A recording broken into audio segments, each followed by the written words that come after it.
Making money, the kind of money that's worth making, is a tough business. You could open a chain of restaurants or become a professional sportsman or a specialist doctor. But all the ways, especially the legal ones, take a lot of time and effort. But one of the toughest surely must be launching a new car brand, even for those who've done it before. Nissan is one such company. They're currently in the throes of launching the Infiniti luxury brand here in South Africa, and we've driven a few of their models in the past. But for all their F1 sponsorship and shiny dealerships, after 3 years in business, they're still not selling in numbers even approaching impressive. If you look at the April 2015 sales figures, you'll see that Infiniti sold a total of 17 cars. Now, this Q50 that we're driving competes directly against the BMW 3 Series. And to give you an idea of just how unimpressive those sales figures are, in the same month, BMW sold almost 50 times as many 3 Series as Infiniti sold cars across their entire range. That's quite a hiding. And it's also a very good illustration of just how stubbornly brand loyal South Africans are. The Infiniti Q50 isn't a stupidly priced, underspec'd, unattractive, completely undrivable car. So why are people who have 450,000 Rand to spend on a sedan not buying Infinitis? Maybe it's because they've only got 4 dealerships throughout the whole country. Maybe it's because they spent all their marketing budget with Red Bull and now they can't afford to advertise anywhere else. I don't know what the reasons are, but I do know that there's nothing you can point to on this car as a reason for its underperformance. It's not the most original looking thing, borrowing a few ideas from various manufacturers, but it's still not completely ugly, and it does get a lot of attention. Styling-wise, the Q50 has enough to be appealing. Maybe not to you, but certainly to more than the 6 people who bought one in April. It has a definite athletic look to it, it's fairly long and low, and it's different enough to stand out in its class. In what they hope will boost this car's appeal, Infiniti now have a 2-litre turbo petrol included in the Q50 range with 155 kilowatts and 350 newton meters. And that kind of power makes it absolutely comparable to anything else in this corner of the market. And the same goes for the drive.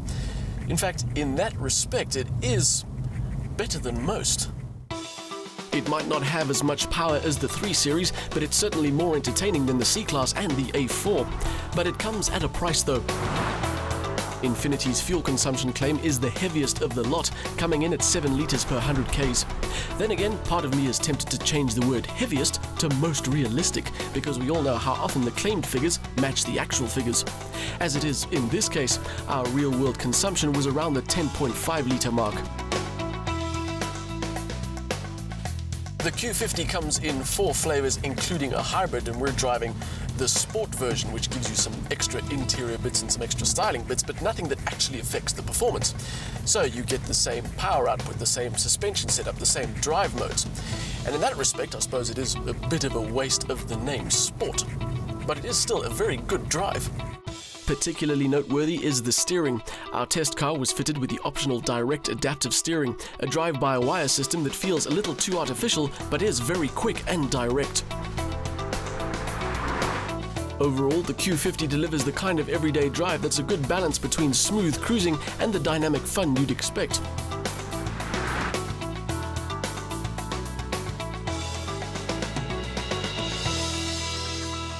Although it does have one weak link.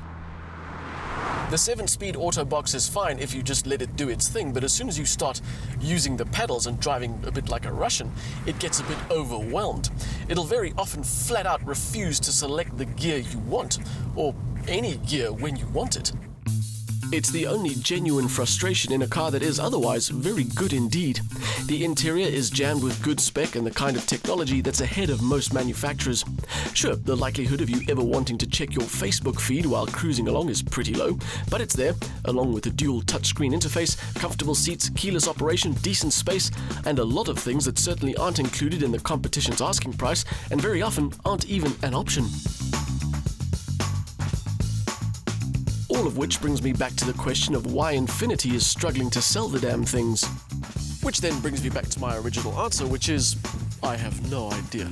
When you add up the parts of this car, decent looks, good drive, comfort, tech, and the fact that it costs no more than a C-Class, a 3 Series, or an A4, you can come to only one conclusion, and that is that the Infiniti Q50 is an absolute contender.